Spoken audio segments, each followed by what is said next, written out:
Everyone, glow with সঞ্চিতাতে তোমাদের সবাইকে স্বাগত জানাই। আজকে আমি রিভিউ দেব ডক্টর র্যাসেলের D10 face and body scrub. এটা তোমরা 380 ml কোয়ান্টিটিতে পেয়ে যাচ্ছ, আর এটার এমআরপি আছে 275, আর তোমরা যে কোনো কসমেটিক স্টোরে এটা 170-তে পেয়ে যাবে। আমি 170-তেই কিনেছি। তো চলো আমি আজকে হাতে অ্যাপ্লাই করে তোমাদেরকে দেখাবো এটা সত্যি কাজ করে নাকি।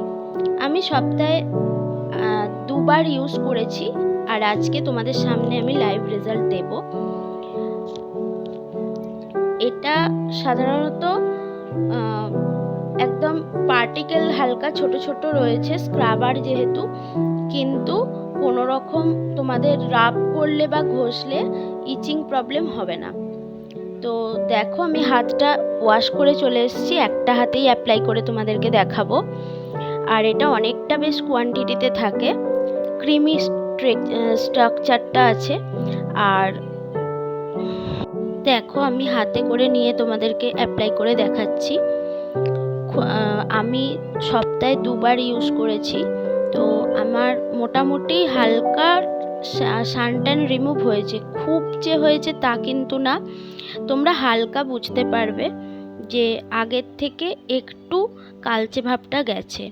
তো তোমরা আমি যেরকমভাবে রাব করছি ঠিক হালকা হাতে এইরকমভাবে ম্যাসাজ করবে 1 থেকে 2 মিনিট, খুব একটা করতে হবে না।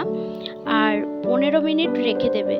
যে কোনো তোমরা হোমমেড ট্রাই করো বা যে কোনো দোকান থেকে কিনে আনা, কসমেটিক স্টোর থেকে কিনে আনা যে কোনো প্রোডাক্ট অ্যাপ্লাই করো, সব কিছুই 15 মিনিট রেখে দেবে। রেখে দেবার পর আসল রেজাল্টটা বুঝতে পারবে। ঠিক এরকমভাবে হালকা হাতে রাব করবে আর বুঝতে পারবে হাতের স্কিনটা অনেকটা সফট আর ফ্রেশ হয়ে যাচ্ছে। তো তোমাদেরকে আমি হাতের কনুইয়ের কাজটাও দেখাচ্ছি, ওখানটাও অনেকটা কালো হয়ে থাকে। তো তোমাদের যেখানটা সানট্যান বা ব্ল্যাক প্যাচেস হয়ে রয়েছে সেখানেও তোমরা অ্যাপ্লাই করতে পারো, আর ফেসেও অ্যাপ্লাই করা যায়। আমি তোমাদেরকে আজকে হাতে অ্যাপ্লাই করে দেখালাম। তো 15 মিনিট ওয়েট করে তারপরে আমি আবার তোমাদের কাছে এলাম। 15 মিনিট পর দেখো জাস্ট হালকা হাতে একবার শুধু রাব করে নেবে, এরপর ধুয়ে নিয়ে চলে এলাম। তো এবার লাইভ রেজাল্ট তোমাদের সামনে। দেখো খুব একটা কিন্তু হোয়াইটনিং হয়নি। আর তোমরা যখনই কিছু ট্রাই করো আগে কানে প্যাচ টেস্ট করে নিও অবশ্যই। আর কেমন লাগলো ভিডিওটা কমেন্টের মাধ্যমে জানিও। টাটা।